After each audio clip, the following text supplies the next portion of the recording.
Good morning, students. This is your bio class. Today we will discuss about oogenesis. तो बच्चों हमारा gametogenesis जो topic चला हुआ है उसी में हम गैमेट्स फॉर्मेशन पढ़ रहे थे।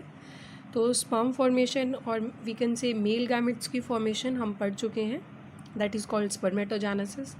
आज हम फीमेल गैमेट की फॉर्मेशन और वी कैन से ओवा formation that is called oogenesis के बारे में डिस्कस करेंगे।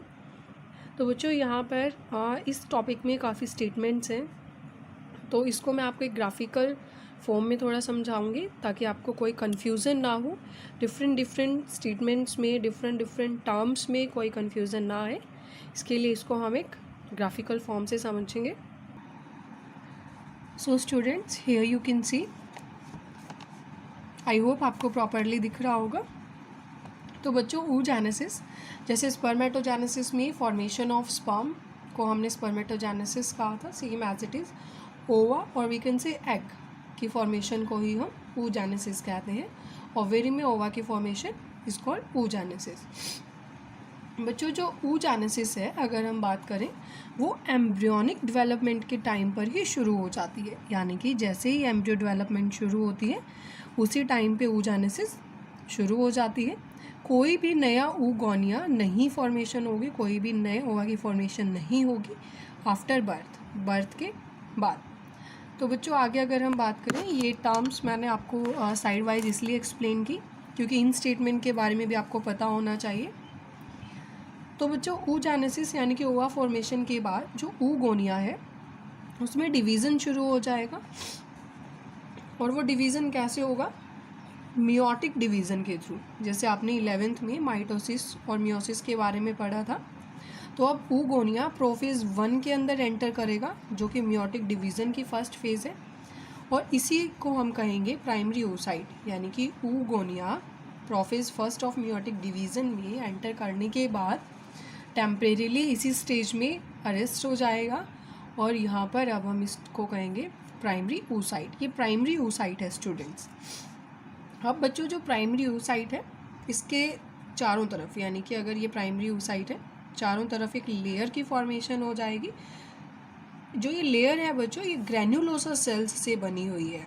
ओके, आपने समझना है यहाँ पे, ये प्राइमरी oocyte के चारों तरफ एक लेयर बनी है जिन सेल्स को हम कहेंगे ग्रैन्युलोसा सेल्स, और बच्चों इसको अब हम कहेंगे primary follicles. Don't be confuse here, this is primary oocyte and this is primary follicle. ये प्राइमरी oocyte और ये प्राइमरी फॉलिकल है, तो कंफ्यूज नहीं होना है oocyte में और फॉलिकल में। आगे अगर हम बात करें तो बच्चों यहाँ पर लार्ज नंबर ऑफ फॉलिकल्स बन जाएंगे, बहुत सारी अमाउंट में सेल्स यहाँ पर बन जाएंगी ग्रैन्युलोसा सेल्स, जिसमें से बच्चों अधिकतर जो सेल्स हैं, बहुत सारे फॉलिकल्स क्या हो जाएंगे? डीजेनरेट टेम्परेरीली और permanently, we can say permanently ही वो डीजेनरेट हो जाएंगे बर्थ से प्यूबर्टी के टाइम तक। तो अब जो बच्चों रिप्रोडक्टिव फेज़ है वहाँ तक सिर्फ 60,000 to 80,000 ही प्राइमरी फॉलिकल्स बचेंगे हर एक ओवेरी में। ध्यान से समझो, बहुत सारे फॉलिकल्स की फॉर्मेशन हुई जिसमें से सिर्फ इतने फॉलिकल्स ही आपके हर एक ओवेरी में प्रेजेंट होंगे, बचे रहेंगे, बाकी के सभी डीजेनरेट हो जाएंगे। ओके, आगे बात करते हैं। अब बच्चों जो प्राइमरी फॉलिकल हमारा बना था, प्राइमरी फॉलिकल, इसमें कुछ और लेयर्स ऐड हो जाएंगे। ये हमारा प्राइमरी oocyte था, यहाँ पर प्राइमरी फॉलिकल बन गया था ग्रैन्युलोसा सेल्स का। अब ये सेल्स डिवाइड कर रही हैं और कुछ और सेल्स यहाँ पर, कुछ और सेल्स की फॉर्मेशन हो रही है।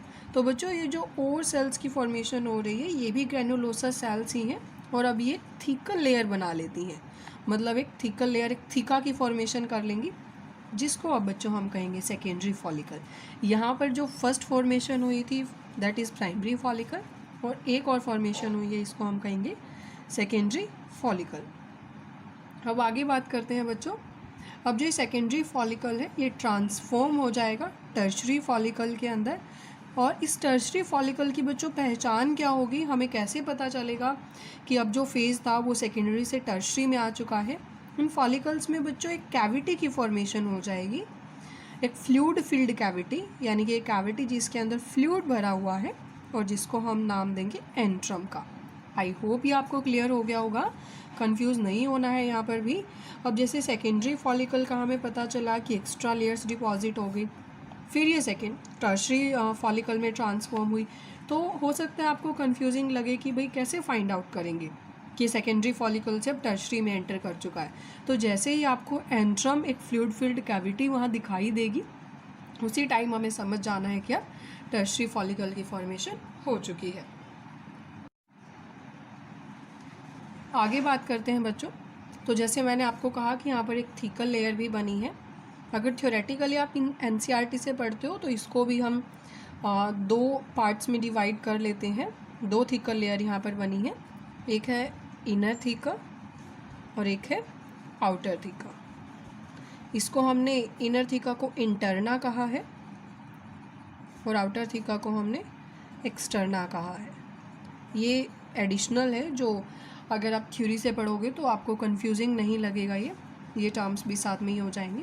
तो बच्चों अब तक हमने एंट्रम तक पढ़ा था, आगे बात करते हैं। अब देखो आपको पता होना चाहिए इस फ्लूइड फिल्ड कैविटी यानी कि इन सब के अंदर ये प्राइमरी oocyte तो अभी तक प्रेजेंट है ना। इस प्राइमरी oocyte के हम सराउंडिंग लेयर्स की बात कर रहे थे। तो अब जो ये प्राइमरी oocyte प्रेजेंट था बच्चों इसके अंदर, उसका जो फर्स्ट मियोटिक डिवीज़न था वो कंप्लीट हो जाएगा और वो एक लार्ज नंबर में हैप्लॉइड सेकेंडरी oocyte की फॉर्मेशन करेगा। बच्चों जो ये सिंगल एन है ये हैप्लॉइड टर्म को रिप्रेजेंट करता है और अब जो प्राइमरी oocyte था ये एक लार्ज नंबर में सेकेंडरी oocyte की फॉर्मेशन करेगा। और बच्चों जो ये सेकेंडरी फॉलिकल बना था, मैं दोबारा फिर रिपीट कर रही हूँ, कंफ्यूज नहीं होना है, ये oocyte है और ये फॉलिकल। oocyte हमारा सेकेंडरी oocyte में कन्वर्ट हो रहा है और एक टिनी पॉलर बॉडी बना रहा है। और अब जो हमारे ये साइड के फॉलिकल्स थे जो टर्शरी फॉलिकल तक पहुँच चुके थे, वो ग्राफियन फॉलिकल में चेंज हो जाएगा, या बच्चों हम इसको मैच्योर फॉलिकल भी कह सकते हैं। और सेकेंडरी oocyte फॉर्म होगा, सेकेंडरी oocyte के चारों तरफ एक नई मेम्ब्रेन बन जाएगी जिसको हम कहेंगे चोना पेल्यूसिडा। मैं दोबारा रिपीट करती हूँ बच्चों, जो प्राइमरी oocyte बना था वो सेकेंडरी oocyte में कन्वर्ट हो जाएगा। अब इस सेकेंडरी oocyte के चारों तरफ एक मेम्ब्रेन बनेगी जिसको हम कहेंगे चोना पेल्यूसिडा। तो बच्चों इस तरीके से ये लेयर इसके चारों तरफ प्रेजेंट है। फर्टिलाइजेशन के टाइम पे बच्चों, चलो ये दोबारा भी हम बाद में भी डिस्कस कर लेंगे, वैसे एक बार आपको इतना याद रखना है, फर्टिलाइजेशन के टाइम पे यहीं से स्पर्म्स की एंट्री होती है। यही वो लेयर है जो एक सिंगल स्पर्म की एंट्री के बाद दूसरे स्पर्म्स की एंट्री को नहीं परमिट करती। तो बच्चों जो ग्राफियन फॉलिकल अब हमारा बना है, दिस इज ये ग्राफियन फॉलिकल को रिप्रेजेंट कर रहा है।